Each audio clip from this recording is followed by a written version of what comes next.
മലബാർ മിൽമ ക്ഷീര കർഷകർക്ക് ഓണസമ്മാനമായി ഈ പ്രാവശ്യം 5.04 കോടി രൂപ നൽകും. അധിക പാൽവിലയായി 420 ലക്ഷം രൂപയും കാലിത്തീറ്റ സബ്സിഡിയായി 84 ലക്ഷം രൂപയുമാണ് നൽകുക. മലബാർ മേഖലയിലെ 1 ലക്ഷത്തോളം വരുന്ന കർഷകർക്കും 1200ഓളം വരുന്ന സംഘങ്ങൾക്കും ആനുകൂല്യം ലഭിക്കും.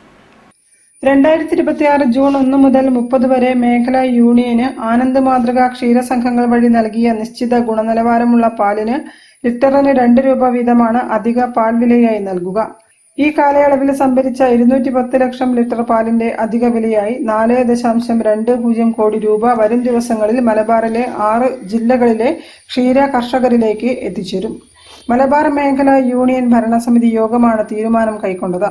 മേഖലാ യൂണിയന്റെ പ്രവർത്തന പരിധിയിൽ വരുന്ന ക്ഷീരസംഘങ്ങളിലൂടെ വിതരണം നടത്തുന്ന മിൽമ ഗോമതി ഗോൾഡ് കാലിത്തീറ്റ, മിൽമ ബൈപ്രോ കാലിത്തീറ്റ എന്നിവയ്ക്ക് 50 കിലോ ചാക്കൊന്നിന് 100 രൂപ വീതവും, MRDFന്റെ പല്ലറ്റ് രൂപത്തിലുള്ള TMR കാലിത്തീറ്റ ഒരു ചാക്കിന് 50 രൂപ വീതവും ഓഗസ്റ്റ് മാസത്തിൽ സബ്സിഡി നൽകും. വിതരണം തടസ്സപ്പെടുമ്പോൾ സംഘങ്ങൾ നേരിട്ട് വാങ്ങുന്ന സൈലേജിനും സബ്സിഡി പ്രഖ്യാപിച്ചിട്ടുണ്ട്. കർഷകർക്ക് കിലോഗ്രാമിന് 75 പൈസ വീതവും സംഘങ്ങൾക്ക് 25 പൈസ വീതവുമാണ് സബ്സിഡി ലഭിക്കുക. കാലിത്തീറ്റ സബ്സിഡി ഇനത്തിൽ മാത്രം 84 ലക്ഷം രൂപയാണ് കർഷകരിലേക്ക് എത്തുക.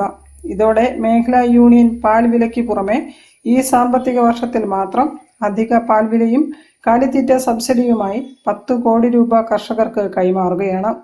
അധിക പാൽ വില തുക ഓഗസ്റ്റ് 1 മുതൽ 10 വരെയുള്ള പാൽവിലയോടൊപ്പം ക്ഷീരസംഘങ്ങളുടെ അക്കൗണ്ടിലേക്ക് നൽകുമെന്നും സംഘങ്ങൾ ഈ തുക ഓണത്തിന് മുൻപായി ക്ഷീര കർഷകർക്ക് കൈമാറുമെന്നും മിൽമ ചെയർമാൻ KS മണി അറിയിച്ചു. News bureau, Kozhikode.